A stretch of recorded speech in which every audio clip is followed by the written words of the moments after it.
Hi everyone, I did my research on the topic of bullying, focusing particularly on the bullying that goes on every single day in schools. Bullying, honestly, is an underestimated problem that many are unaware of. Here's one example of why bullying is a very serious issue. As you can see from this excerpt, one instance of bullying actually depressed a 15-year-old girl so much that she committed suicide. In our PE classes, we learn about the symptoms of suicide, but what I think is lacking in our curriculum is more info on the causes of suicide, which often includes bullying. Now here's the thesis of my PowerPoint. A problem very common in school, bullying is also a national issue that leads to serious results, which, consequently, have triggered a response to help reduce bullying behaviors. Now let's see what exactly defines a bully. Now a bully is someone who acts in such a way that outside of school would be recognized as meeting set definitions of assault, battery, or harassment. When I first read this, I had trouble differentiating between assault, battery, and harassment. They all seem similar. However, each is its own category. Here are the actual definitions. An assault is a violent attack, verbally or physically. Battery is beating the person or unauthorized touching. And harassment is the most common and least serious. It is continuous annoying and unfriendly behavior by use of words and actions. Right here on this next slide is a visual of what kinds of bullying there are out there.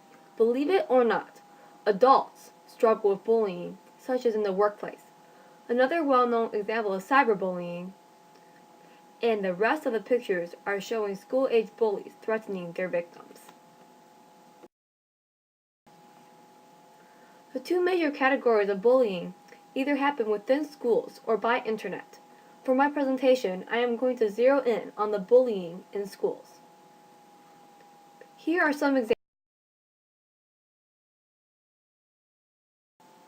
A bully in school will typically pressure other students to act against their will, intentionally exclude the student from the group, intimidate the student with threats or injury, especially if they don't cooperate, and offend the student with both verbal and physical assaults. So, where did all this hate come from? According to my source, bullying in school is caused by many motives.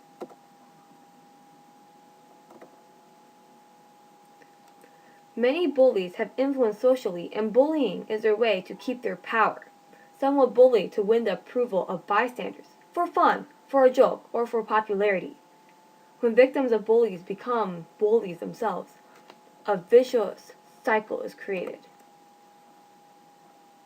In fact, in a study, 81% of boys and 72% of girls from elementary to early middle school reported being victims of bullying. 10% of elementary school kids have been bullied one or more times per week in another study.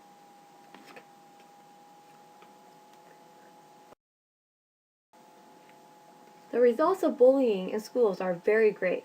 Bullying can affect the way a victim will act towards others and treat him or herself. An example would be how bullied girls are more likely to be involved in abusive relationships later on. They develop tolerance for something completely unacceptable, for they feel worthless. Later in the future, victims may also turn toward violence.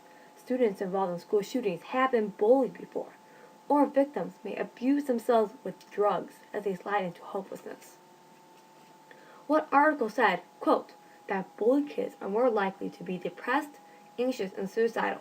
They struggle in school when they decide to show up at all. They are more likely to carry weapons, get in fights, and use drugs. End quote. Fighting can cause great physical harm. Drugs can cause terrible mental and emotional instabilities. Depression is both an emotional and psychological disease, and excess stress will hurt a person's health in all areas. Studies also show that abuse harms the developing brains of children and teens. To put it in short terms, bullying is extremely unhealthy in all areas. It is not something to underestimate or ignore. Here's a visual of what bullying can do to a student: physical injury, dropping grades, emotional stress, depression, inclination towards violence, and psychological damage.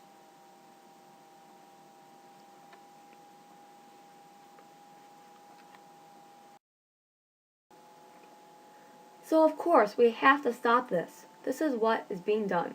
Programs, schools, and adults are all pooling in their resources for the cause. Examples of anti-bullying programs include these in the list here. These programs are designed to help, train, and protect victims of bullying.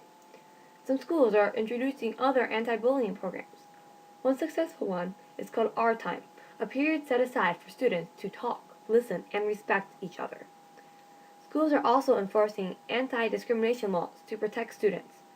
One article said that to stop bullying, schools should have a no-tolerance policy, involve the parents, specify a series of incremental penalties, depending on the gravity and repetition of violations, and act quickly to investigate all claims of bullying. Adult intervention is also very important. Adults who do nothing to stop bullying are actually helping the bully. Parents of victims should approach the parents of bullies in certain cases when their child is incapable of handling the situation. Teachers should also never take bullying lightly. For personal resources, if any one of you need help for anything related to bullying, check out stopbullying.gov for tips and pointers on how to handle your situation. This site is useful for students, parents, and teachers alike. To sum it up, as the grave consequences of bullying are more clearly seen and determined, newly founded programs strive to prevent bullying within schools to maintain a safe and friendly atmosphere in which students can learn.